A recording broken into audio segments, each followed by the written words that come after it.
Jen tak nevidí taková velikánská skupina, kde se tady berete? No a jdeme do Horního Žďáru a objevujeme mlýny na tomto potoce. Mlýny? Tak ano. To potom nemůžete minout ten můj? Přímo váš, tu máme takový štěstí, že se potkali samotného pana mistra mlynáře.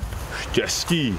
To netuším, ale jsem majitelem Petrovo mlýna. Šefl Josef. Kříž Vladimír, těší mě.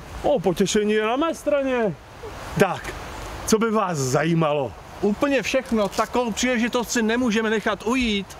No, tak poslouchejte. Můj mlejn, ten je ve zdejších končinách ten největší. Nejlepší. A má velice starou historii. Můj děda povídal, že je to jeden z nejstarších mlýnů v Čechách.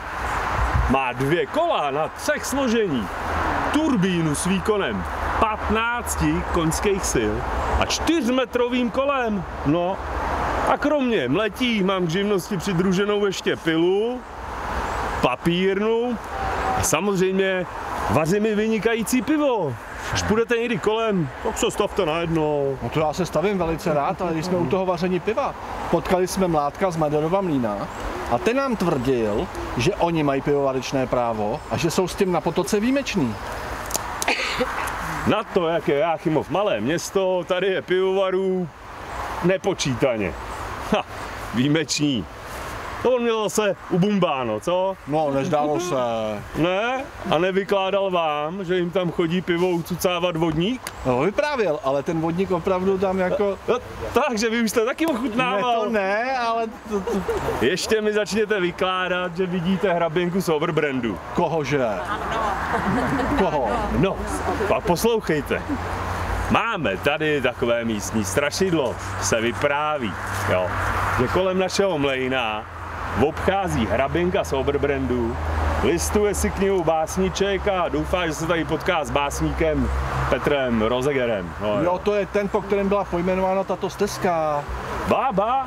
No ale jelikož se hraběnka své lásky nečekaně dosud nedočkala, tak si tady staví ty kamenný muže, aby jí dělali společnost. No ale ty kamenní muži to jsou? No to jo, ale žádnou hraběnku tady nikdo, nikdy neviděl. Aha. No jo. Heleďte se, já už půjdu. Chtěl jsem prosit mistra v Maderově mlejně, aby mi půjčil pomocníka, víte, mám toho teď moc. Tak si dejte pozor, aby vám ho nepůjčil i s vodníkem. Vodník, vy máte ale fantazii. No, tak, s pánem Bohem. Stavte se na to pivko, až budete kolem. Petrův mlýn je jeden z nejstarších mlýnů v Evropě, což bylo potvrzeno dendrologickým zkoumáním. Po druhé světové válce už tu byl jenom sklad léčiv a po protržení Jáchymovského jezírka byl sklad vyplaven, chemikálie utekly do potoka a sklad byl zrušen. Pak tu ještě na chvíli sídlila továrna na výrobu plastů. Po ukončení výroby byl objekt opuštěn, začal chátrat.